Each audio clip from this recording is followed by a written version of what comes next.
नमस्कार दोस्तों, मैं आदित्य सिंह कंपटीशन सर्कल में आपका बहुत बहुत स्वागत करता हूं। प्रॉफिट एंड लॉस को हम कंटिन्यू करते हैं। एक बात हम आपको बता देते हैं कि जितने भी क्वेश्चन आपको पढ़ाया जा रहा है ये सब के सब क्वेश्चन पिछले रेलवे और एसएससी के एग्ज़ाम में पूछा हुआ क्वेश्चन है। इसको हम सिस्टमेटिक रूप से रखने का प्रयास किए हैं। तो चलिए इसको हम कंटिन्यू करते हैं।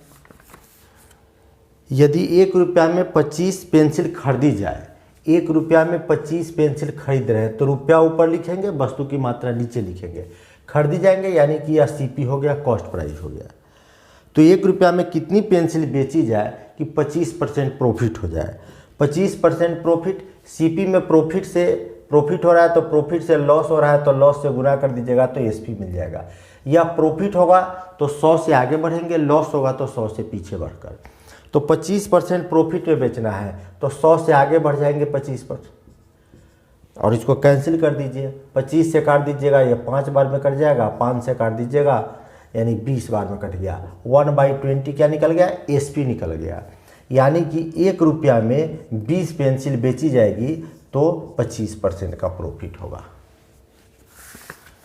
यदि 1 रुपया में 15 की दर से आम खरीदी जाए, 1 रुपया में 15 की दर से आम खरीदी जाए, 1 रुपया में 15 आम खरीदी जाए तो 1 रुपया में कितनी आम बेचे कि 25% प्रॉफिट हो। तो प्रॉफिट है तो हम क्या करेंगे, 25% प्रॉफिट है तो 100 से आगे बढ़कर, प्रॉफिट के केस में आगे बढ़कर और लॉस के केस में पीछे लौटकर।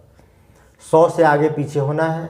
25 से 25 25 चौका 100, 5 से काट दिए, 5 तिहाई 15, 1/12 आ गया। यह 1/12 क्या आया? तो एसपी आया। इसका मतलब 1 रुपया में हमको 12 जो है वह बेचना है, 12 आम को बेचना है।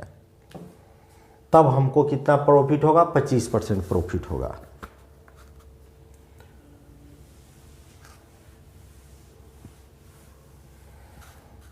एक रुपया में 4 की दर से केले खरीदे जाए, 1 रुपया में 4 की दर से केला खरीदा जाए। 1 रुपया में 4 केला खरीद रहे हैं और 1 रुपया में कितने केले बेचे कि 33.1/3% प्रॉफिट हो। तो 100 में 33.1/3% जब हम जोड़ेंगे, 33.33 जब हम जोड़ेंगे तो हमको कैंसिल करने में दिक्कत होगा, इसलिए हम 33.1/3% का वैल्यू निकाल लेते हैं। इसका वैल्यू होता है 1/3। जब प्रॉफिट होता है तो दोनों को जोड़ दीजिएगा तो कितना हो जाएगा? 4/3। यानी इसको हम 4/3 से गुना कर देंगे। प्रॉफिट का केस है इसलिए हम इसको जोड़ दिए हैं। लॉस का केस रहता है तो दोनों का अंतर निकालते हैं। 4 से 4 कैंसिल हो गया, 1/3। 1/3 का मतलब हुआ 1 रुपया में 3 की बेचे हम।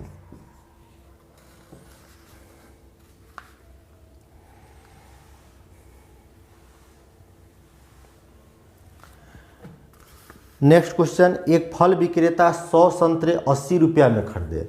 100 संतरे 80 रुपया में खरीदे तो सीपी हम लिखेंगे रुपया ऊपर, संतरा वस्तु की मात्रा को नीचे लिखेंगे। 100 संतरे 80 रुपया में खरीदे। यदि उसमें से 20 सड़ जाए तो 20 सड़ गया तो सड़ जो गया उसको फेंकना पड़ता है। यानी अब वह 80 रुपया में कितना खरीदा? 80 रुपया में 80 संतरा ही खरीदा। तो 25% लाभ कमाने के लिए शेष संतरा को किस मूल्य पर बेचेगा? अब यह सीपी हो गया। अब हम क्या हो गया? अब ये सीपी हो गया। सीपी में हमको प्रॉफिट परसेंटेज 25% प्रॉफिट है तो प्रॉफिट परसेंटेज से गुना कर दीजिए तो एसपी निकल जाएगा। कट गया, 5/4 हो गया। 5/4 का मतलब होता है 1 रुपया 25 पैसा। 1 रुपया 25 पैसा एसपी निकल गया।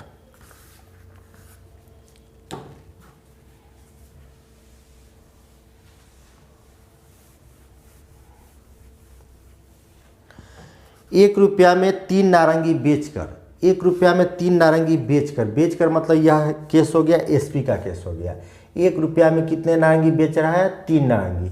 तो रुपया ऊपर, वस्तु की मात्रा नीचे, एसपी का केस है। 1 रुपया में 3 नारंगी बेचकर नेहा को 10% प्रॉफिट हुआ। तो 10% प्रॉफिट हुआ तो प्रॉफिट को, अब 10% प्रॉफिट हुआ है तो एसपी को हम परसेंटेज में लिख देंगे। तो हमसे पूछ रहा है कि 10 रुपया में खरीदी जाने वाली नारंगी की संख्या निकालिए। तो 10 रुपया में खरीदी जाने वाली नारंगी की संख्या यानी सीपी निकालना है। तो 100% बराबर करेंगे तो सीपी आ जाएगा 1/3। अब बाई 100 है, इसको हम ऐसे लिख सकते हैं। अब 100% बराबर CP निकलेगा। अब हम कैंसिल करेंगे तो 1 0 से 1 0 कट जाएगा, ऊपर रह जाएगा 10, नीचे रह जाएगा 33। ऊपर जो रहता है वो रुपया रहता है, नीचे वस्तु की मात्रा रहती है, यानी कि 10 रुपया में वह 33 संतरा को क्या कर देगा, खरीदेगा। ये CP निकल गया। 10 रुपया में कितनी संतरा खरीद सकते हैं, तो 33।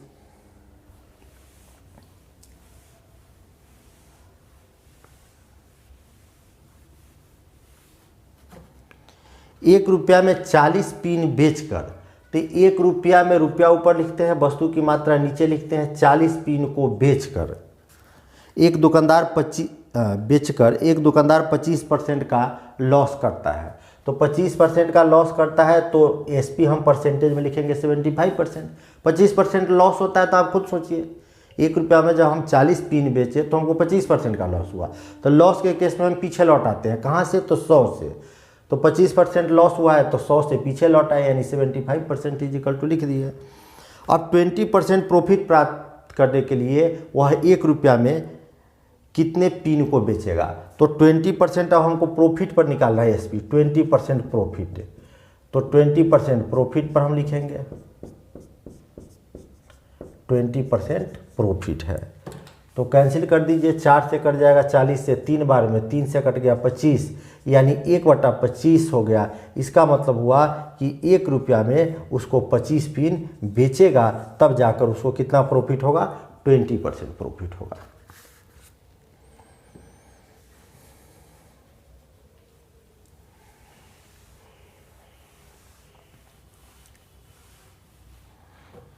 बारह संतरे प्रति रुपया की दर से बेचने पर 12 संतरा प्रति रुपया, यानी 1 रुपया में 12 संतरा को क्या करता है, बेचता है। तो बेचता है तो SP हो गया। 1 रुपया में 12 संतरे प्रति रुपया की दर से बेचने पर किसी व्यक्ति को 20% हानि होती है। तो हम SP लिख दिए। अब हमको परसेंटेज में SP लिखना है, तो 20% हानि होता है। तो आप खुद सोचिए, लॉस का केस है तो हम 100 से पीछे लौटाएंगे। 20% प्रॉफिट प्राप्त करने के लिए संतरे को प्रति रुपया किस दर से बेचना चाहिए। 20% अब प्रॉफिट है, तो प्रॉफिट में हम 100 से आगे जाते हैं। तो 120% बराबर आपसे पूछ रहा है, तो 120% इक्वल टू हम लिखेंगे 1/12, इसके नीचे आ जाएगा 80, इसलिए हम इसको लिखेंगे 1/80 गुने 120। कैंसिल कर दीजिएगा तो ये 10 बार में कट जाएगा, 1 0 से 1 0 कट जाएगा, यानी 20% प्रॉफिट 1/8 आ गया। तो इसका मतलब हुआ 1 रुपया में 8 संतरा को वह क्या करेगा, किस दर से बेचना चाहिए, बेचेगा।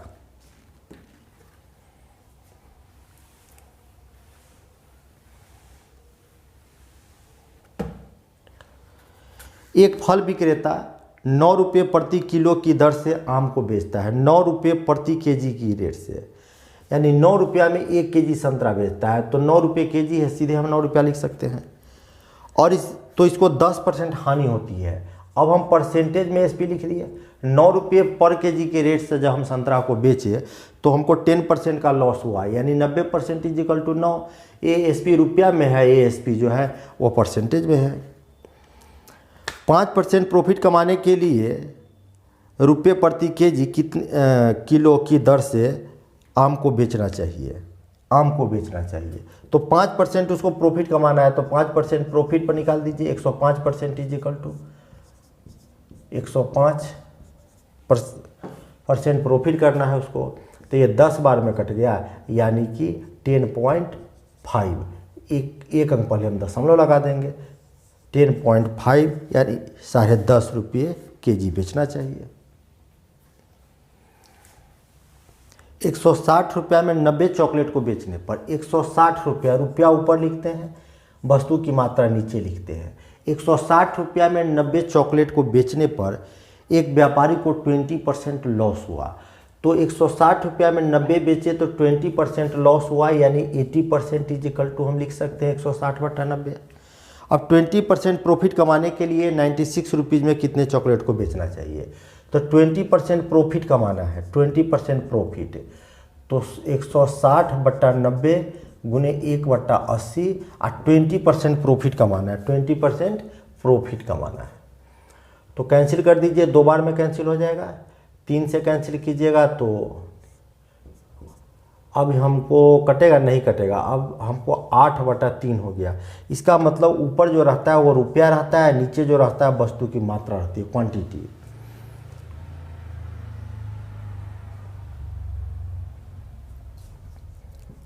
तो 8 रुपया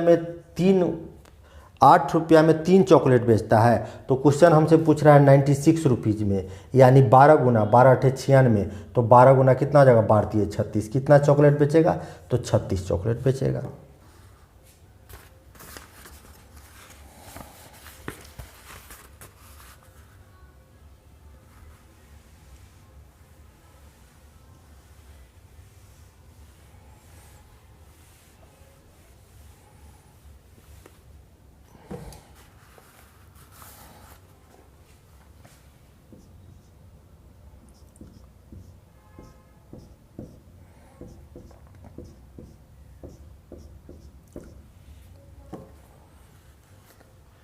देखिए, दोनों सेम रहेगा तो घटेगा, सेम दोनों रहेगा तो घटेगा, अपोजिट दोनों रहेगा साइन तो जुटेगा। एक लॉस प्रॉफिट रहेगा तो जुटेगा। लाभ लाभ रहेगा, प्रॉफिट प्रॉफिट रहेगा तो सेम में घट जाएगा, लॉस लॉस रहेगा तो सेम में घट जाएगा। प्रॉफिट लॉस अपोजिट है तो अपोजिट में जोड़ दीजिएगा, लॉस प्रॉफिट तो अपोजिट में जुड़ जाएगा। इस पर देखिए कितना क्वेश्चन बन सकता है, इस पर बहुत क्वेश्चन सॉल्व हो सकता है। रजनी ने एक रेडियो को 800 में बेचकर उतना ही लाभ कमाती है जितना कि 600 में बेचकर हानि होती है। रजनी एक रेडियो को 800 में बेचती है तो उसको उतना ही क्या होता है, प्रॉफिट होता है। कितना प्रॉफिट होता है हमको मालूम नहीं है, लेकिन उतना ही प्रॉफिट होता है जितना उसे 600 में बेचकर हानि होती है, 600 में बेचकर उसे लॉस होती है। तो यहाँ 100 रुपया प्रॉफिट हुआ तो यहाँ 100 रुपया लॉस हो रहा है। तो कह रहा है उसका सीपी निकालिए। तो यहाँ देखेंगे क्या है, प्रॉफिट के लिए प्लस लिखे हैं और लॉस के लिए माइनस लिखे हैं। तो दोनों सेम अपोजिट है तो अपोजिट में क्या होता है, अपोजिट में जुड़ जाता है। तो जुड़ जाता है तो चेंज किया 2x से, जबकि चेंज यहाँ कितना से, दोनों के बीच डिफरेंस, दोनों के बीच डिफरेंस है 200 से। तो x = 100 रुपया हो गया, x = 100 रुपया। यानी 600 में बेची थी तो उसको कितना, x का वैल्यू निकल गया है 100 रुपया, x का वैल्यू है 100, यानी 600 में बेची थी तो 100 रुपया लॉस हुआ था। तो हम 600 में बेचे तो 100 रुपया लॉस हुआ। इसका मतलब है कि उसका सीपी कितना था, 700 था। यहाँ हम 700 हम क्या निकाल सकते हैं, 700 रुपया सीपी था। या यहाँ आप ये कर सकते हैं कि हम 800 में बेचे तो हमको 100 रुपया प्रॉफिट हुआ, 800 में बेचे तो हमको 100 रुपया प्रॉफिट हुआ, यानी सीपी कितना था, 700 रुपया सीपी था।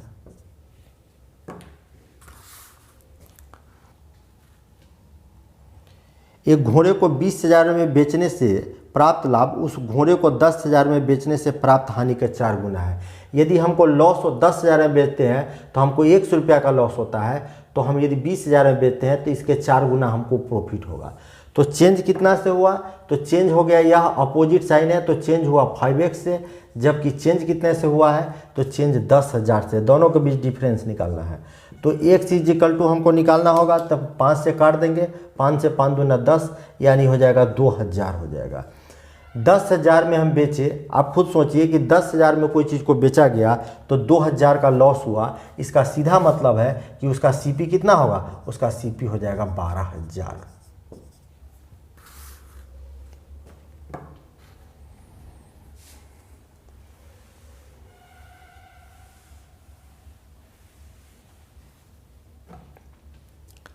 एक वस्तु को 700 में बेचने से प्राप्त लाभ, एक वस्तु को जब 700 में बेचा गया तो जो प्रॉफिट हुआ, प्राप्त लाभ प्रॉफिट हुआ, उस वस्तु को 400 में बेचने से प्राप्त हानि के 2 गुना था। 400 में बेचते तो जो हमको हानि होता उसका 2 गुना हमको प्रॉफिट तब हुआ जब उसको हम 700 में बेचे। हम 400 में बेचते तो हमको जितना लॉस होता उसको 700 में बेचने पर इसके 2 गुना हमको प्रॉफिट होता। तो कह रहा है वस्तु का सीपी निकालिए। तो चेंज कितना से हुआ, यहाँ चेंज हुआ है कितने से, तो चेंज हुआ है 3x से। यहाँ चेंज का मतलब दोनों के बीच अंतर कितने का है, तो 300 का है। तो x = 3 से 300 को 100 हो जाएगा, तो x = हो जाएगा 100 रुपया। अब सोचिए, यानी हम उसको जब 400 में बेचे, 400 में जब हम उसको बेचे थे तो हमको कितने का लॉस हुआ था, 100 रुपया का, यानी 100 रुपया का हमको लॉस हुआ था। यानी उसका सीपी कितना था, तो 500 रुपया सीपी था। नेक्स्ट क्वेश्चन, प्रवीण द्वारा एक पंखा 1000 की अपेक्षा 1200 में बेचने पर लाभ प्रतिशत दोगुना प्राप्त होता है। 1000 में बेचने पर जो प्रॉफिट होता है उसी को 1200 में बेचने पर, 1000 में बेचते हैं तो जितना प्रॉफिट होता है 1200 में बेचते हैं तो उसके दोगुना प्रॉफिट हमको होता है। तो चेंज कितना से किया, दोनों सेम है, तो सेम में क्या होता है, सेम में घटता है, यानी x से चेंज किया, लेकिन चेंज कितना से हुआ है, 200 से हुआ है। इसका मतलब है कि 1000 में हम बेचे तो हमको 200 रुपया प्रॉफिट हुआ, यानी उसका CP कितना होगा, तो 1000 में बेचे तो हमको 200 का प्रॉफिट हुआ, तो सीधा मतलब है उसका CP 800 रुपया होगा। 800 रुपया CP होगा। 1000 में बेचने पर हमको 200 रुपया का, x का वैल्यू 200 है, तो 200 रुपया हमको प्रॉफिट हुआ था।